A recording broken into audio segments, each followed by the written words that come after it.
The smell of her perfume still hung in the air, lavender and smoke.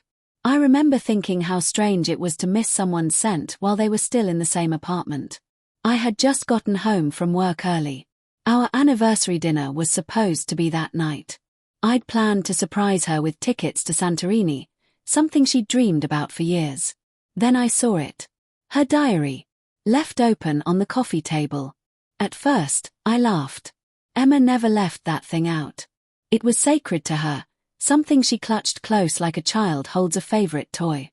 She once told me it was her safe space, where she wrote everything she couldn't say out loud. My first instinct was to close it.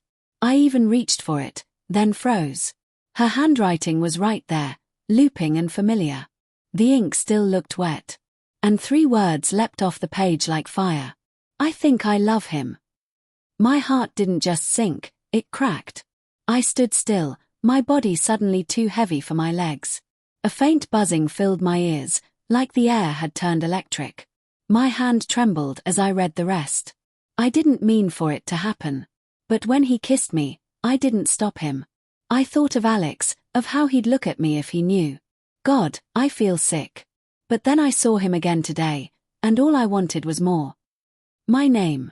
My girlfriend. Someone else. I didn't realize I was holding my breath until the room started spinning. My throat went dry, and my stomach twisted so violently I thought I'd be sick. I sank onto the couch, clutching the diary like a lifeline that was actively strangling me. I wanted to believe it wasn't real. Maybe it was a story idea, she was a writer, after all. Maybe she was experimenting with fiction. That's what I told myself as I flipped through the pages, desperate for proof that it wasn't about me. But every line was a blade. He said I deserve better. I think he's right. Alex doesn't notice me anymore. He's distant, distracted. When I'm with him, I feel invisible. But with Noah, I feel alive. Noah, her co-worker, the one she swore was just a friend. I remember the first time I met him, how his hand lingered too long in hers, how she laughed a little too hard at his jokes. I'd brushed it off, told myself not to be paranoid. Emma wasn't that type. She'd been with me through everything. My father's death, my depression, my failures. We were solid. Or so I thought. I felt a strange calm settle over me. A dangerous, icy kind of calm that comes right before something breaks. I picked up my phone and started taking photos of each page. My fingers moved mechanically, detached from my body. Click, click, click. Evidence, I told myself. Because when she lies, and she will, I'll need proof. When I finished, I closed the diary and placed it exactly as I'd found it. Then I sat in silence, listening to the hum of the refrigerator, the ticking clock, the sound of my own heartbeat. She came home an hour later, humming softly as she set her keys down. I could smell her shampoo, coconut and something faintly floral. My chest tightened. "Hey, you're home early," she said, smiling as she walked toward me. Her hair was damp from a shower. "You okay? You look pale." I studied her face, the warmth in her eyes, the curve of her lips. How could she look at me like that after writing those words? "Yeah," I said quietly. "Just tired." She kissed my cheek, light and casual, like nothing was wrong. "Don't forget, we've got our dinner at 7. I nodded, forcing a smile. My hands were cold. My mind replayed the words again and again.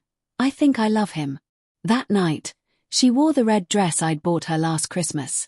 The one she said made her feel beautiful.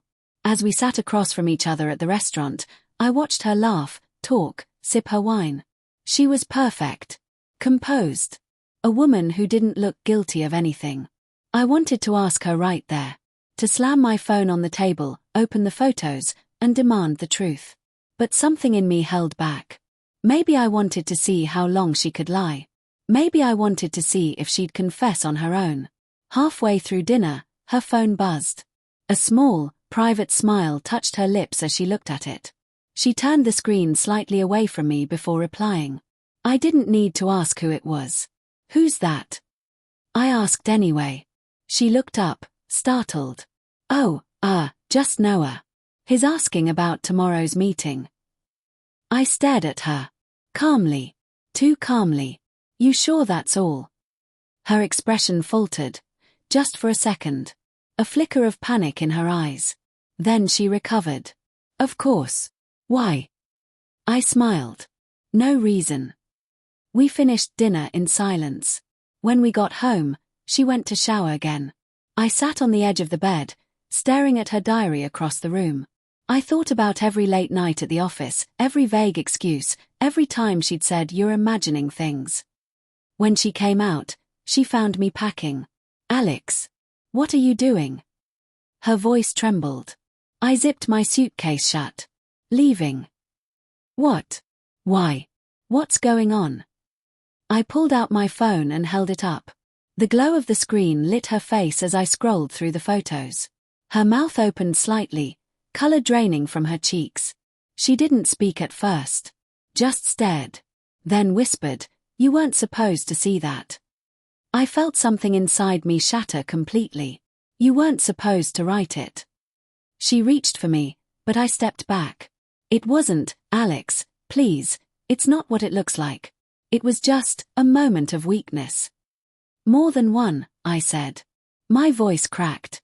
You wrote about seeing him again. Tears welled in her eyes. I didn't mean for it to happen. I was lonely. You've been distant. I laughed, sharp and hollow. So you replaced me with someone who noticed you. Her silence was the answer I already knew. I picked up my suitcase and walked to the door. She called my name once, softly, but I didn't turn around.